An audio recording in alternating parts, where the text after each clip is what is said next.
job. I enjoyed every minute of it. And now we come to the most important game. And tell me why the London Monarchs were so dominant in this league. Well, I personally give the credit to the head coach, Larry Kennan.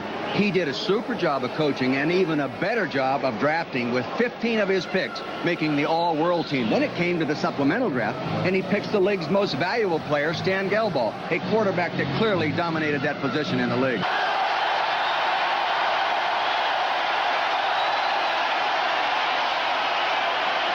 And now, ladies and gentlemen, let's meet the London Monarchs.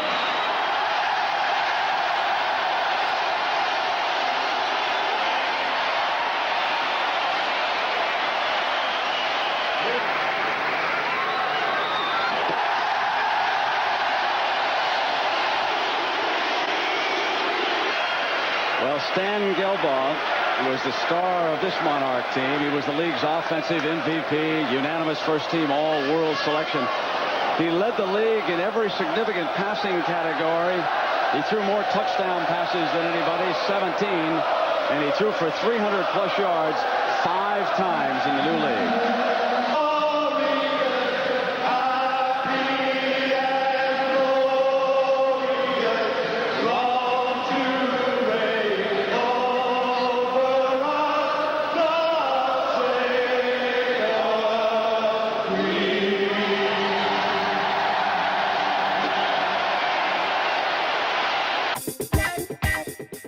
So you jet set off into London, and now what is you are actually in charge of the halftime entertainment? I went to London American Bowl for the NFL at Wembly Stadium. Wow. And, again, as I was trying to get serious about my life because it wasn't a thing, I said, yes, sure, I'll go. It was the first time I ever said go music on my own steam. Was at Wembley Stadium in the 90s. Wow. I directed a lot of sports spectaculars, but I stepped up into the role of entertainment director for all NFL events at Wembley Stadium. Yeah, I was the shot caller there for about 5 years. Wow. And anyway, Wembley Stadium was, the World League was starting, and I met Billy Hicks. Now, he was from the Dallas Cowboys. He was a Tex Schramm protege, the youngest general manager in the business, and he wanted something more rock and roll. He, and he is a kind of a rock and roll edge younger guy. So he saw what I was doing at the American Bowl, and he said, do you want a job launching the NFL's new global league? The World League, if you were in Europe, was an all-out power play by the NFL on a global sports league. Right. And I was in the jump seat. I didn't really get this at the time. It was the year that the Premier League voted to become the Premier League. Right. Yeah. Because the NFL moved into town. Yeah, they were unifying. That's right. You are looking live at famed Wembley Stadium in London, England, where World Bowl 91 matches the two teams with the best records in the World League, the Barcelona Dragons and the London Monarchs. Good afternoon, everybody, and welcome. I'm Brad Musburger. It's been quite a journey. Started 12 weeks ago for us down in Barcelona, Spain, and here we are. It's been fascinating watching American football being exported so successfully to 3 countries in Europe and, yes, in Montreal, Canada. The same, obviously, is not true back in the United States, and the league will try to address some of those problems in the offseason. For example, media coverage. Take a look at the USA Today here in Europe. The big banner headline is on the hottest ticket in Europe. It must have been a who's who of NFL personnel that was coming to see you guys over there, because I know that they had big ideas about that league lasting. Did you get a chance to? Was it a lot of people come through there? Chuck, when we did the World Bowl, which we happened to host in stadium, it was the way it was, and we were in it. The guys who did the coin toss was Pete Rozelle, Tex Schramm, and Tom Landry. Oh, wow. And like Mount Rushmore. And down for the ceremonial coin toss, we have 3 men who've meant an awful lot to this league. The former NFL commissioner, Pete Rozelle, is down there with the league's first president right there behind the other side of Crossman, Tex Schramm. And also down there is Tom Landry, who is invested in the San Antonio Riders. They've meant so much to professional football the world over. We had to have a big splash. So we were doing in a really small crew, almost mini, well, you know, mini American Bowls, mini Super Bowls, pyro, you know, music. Our game ops guy was the guy who ran Live Aid. My He God. would blow stuff up and the whole place would rattle and shake. When I was there, the Freddie Mercury tribute was in the stadium. We were always negotiating time for these big rock and roll events. So the fact of the matter is, there was history in London with the game of football. The venue, Wembley Stadium, the mecca of British sport.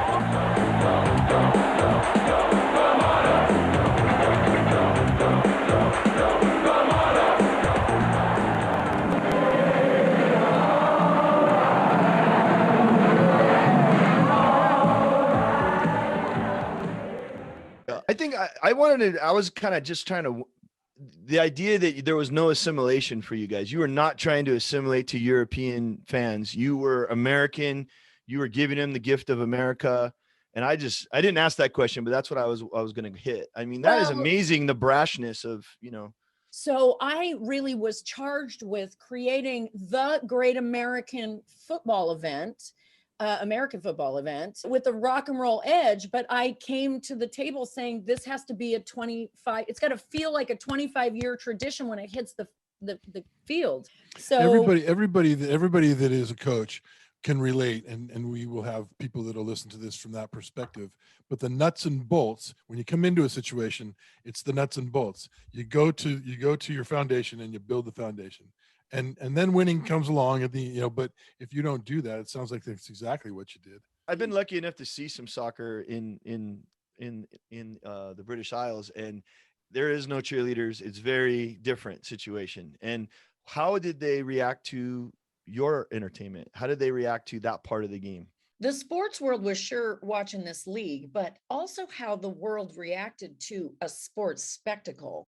Our auditions made headlines in the New York Times and USA Today. And, you know, even Sports Illustrated reported that the London cheerleaders are directed by Jay Howarth. It was kind of crazy. But what I cared about was that the local UK press gave us a lot of coverage and we got a great casting notice out. The talent that we found, it was just pre-Spice Girls. They were Spice Girls, pre-Spice Girls. They were so amazingly talented. Wait a minute. You hired girls from England to be your cheerleaders? Yes, yes. Oh my God. I thought you brought over the All-Star team. I didn't know you. No. Wow. They were all British. They were amazing. They were the crown jewels. And as far as I knew, I was building Britain's national team. So this was a big West End open call at a very famous London nightclub called the Hippodrome. And we jumped right in and got to work. Synchronized dance is not as easy as you might think, though. I mean, you're having to blend dancers from all kinds of styles. And in London, we had Conti Theatre Academy dancers and actresses with proper West End theater and TV credits and fitness champions. But you're also looking for something I think is more elusive once you whittle down and get to the top contenders. You're looking for women with chemistry with other women. When the dust settled, we had 22 superstars. So for perspective, the Monarchs players and coaches are in training camp in Orlando. And the cheerleading team also, we just all had 5 weeks to prepare and stage 5 huge Wembley Stadium events. So thank God for the work ethic of dancers. But the crown jewels were the only ones in London. So they also jumped into appearances and media, whether it was front pages or 17 magazine. London had never seen cheerleader pictures or articles. All season long, it was not unusual for us to share the cover with the Royals on the front cover and the Monarchs on the back cover. Why did you actually want to become a member? Well, the thing with this team is that there's no other team like it in the UK. And it's sport as well as dance combined, so it's high energy and brilliant fun. And it keeps you healthy as well. That's right. you name it, everything an American pro cheerleader, NFL team, and in fact, Super Bowl squad would do. The Crown Jewels did it right out of the gate. The London Monarchs were sporting a 4-0 record and were fast becoming superstars. So much so that they even got into the charts with their own record.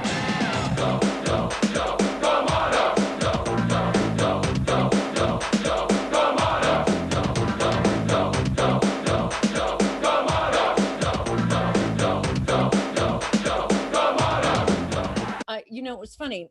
The league flew them over 5 weeks, 5 home games to get this all done. And the league, in the middle of it, flew the Crown Jewels to New York. Nice. And, Oh, wow. and 22 dancers from London are taking the Meadowlands by storm and winning every single New York audience over just with their joy of storming the field. Everyone was at peak performance. Right. And the league, we had 5 home games and then playoffs. Right. And we went into our last season game 9-0. Woo! The momentum in that stadium and the British vibe, the rock and roll vibe.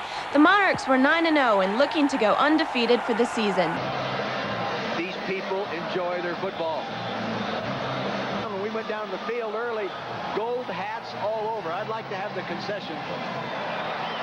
I took 3 touchdown songs into the first game. And when the first one came, I went with All Right Now by Free. And both the Crown Jewels and the crowd owned it.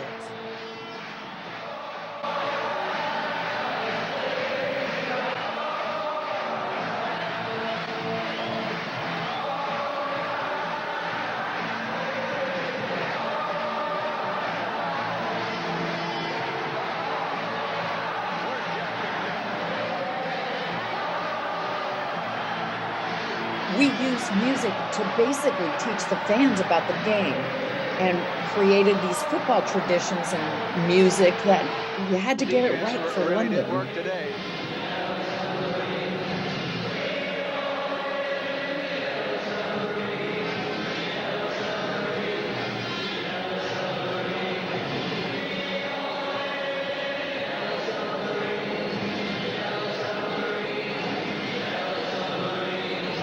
When you watch a Premier League game and whatnot, you hear them sing "Ole, Ole, Ole." I had to Hooligans. go to, right, totally. I had to go to. I mean, I was on every nightly sports show saying it's a great day out for the women and children. You know, that was a big change. It was. I was on Good Morning America. The Crown Jewels, they are the Monarchs' American-style cheerleaders. The Jewels could turn out to be more popular in Britain than football itself.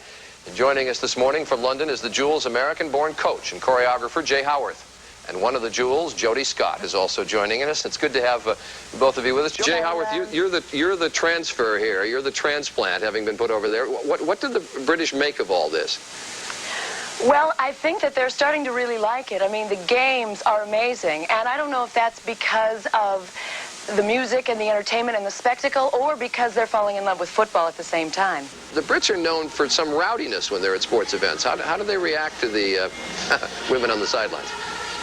Well, actually, I think that what we found out when I first came here, I went to a couple of soccer matches, and it was real clear that it's a day out for a couple of pints with the lads. And there's so much male energy, not to sound Californian, that it's kind of overbalanced. So the presence of the cheerleaders invite women and children and families to come in, and that's why it's a good day out. What may sound funny to Americans, Jody, is cheers with a British accent. Are there such things? Go Monarchs! There you go. You like that? It is becoming more dancing, isn't it, Jay, than really cheerleading these days?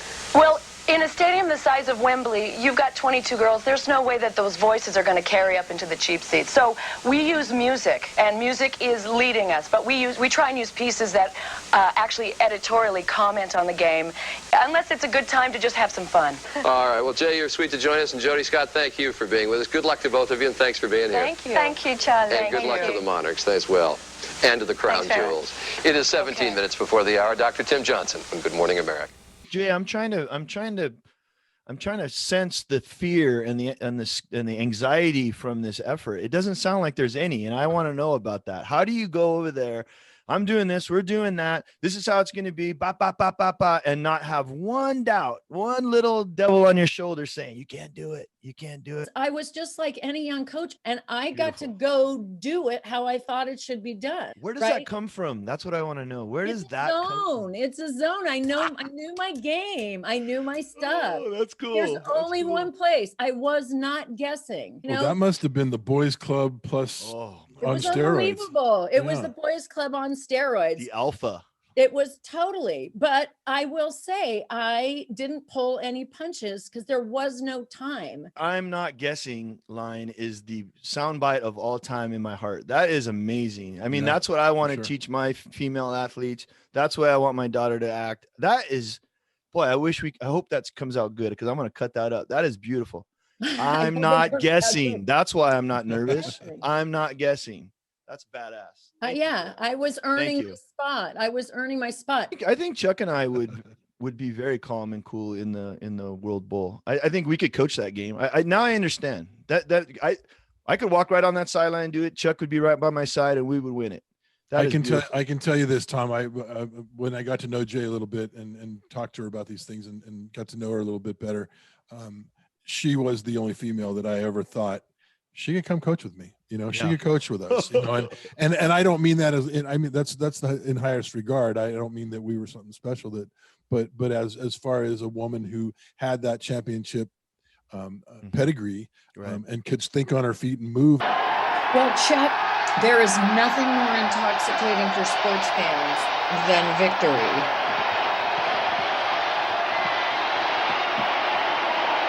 Congratulations, Stan, on a fantastic season. Thank you very much. This is really what we've aimed for all year. It feels great. Got a great team around me, and these guys did a heck of a job all year. I couldn't be happier right now.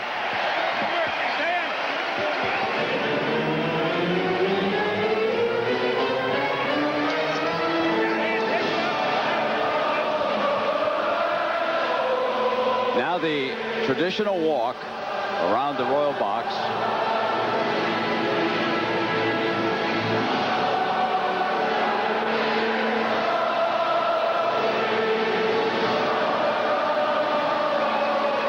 And the crowd singing the land of hope and glory, which they sang here following their opening victory over the New York, New Jersey Knights.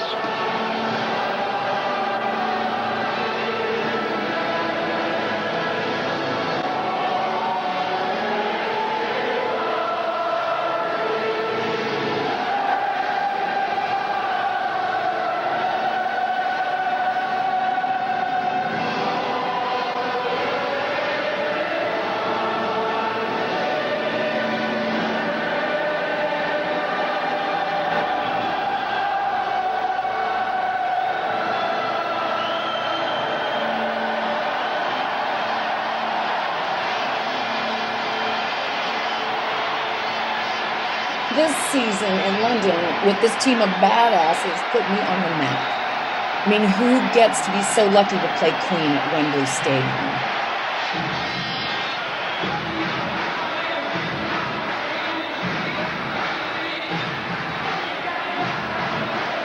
All Baradella.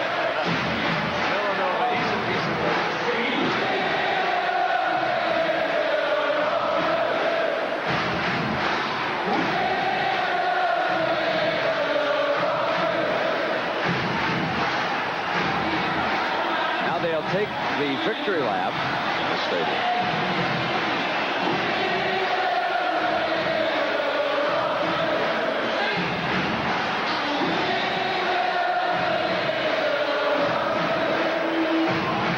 Billy Hicks in the dark suit. He was the general manager of the London Monarchs.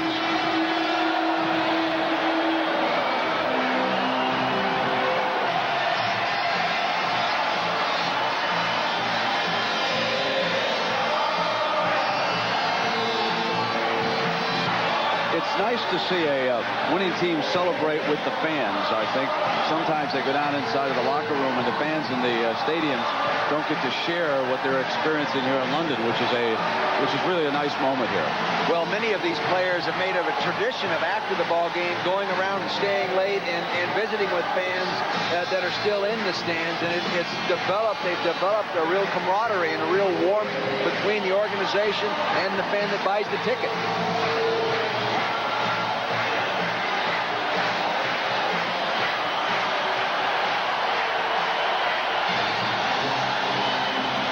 The pubs will be alive tonight. You think they'll stay open after 11? I plan on finding out. So what else is new?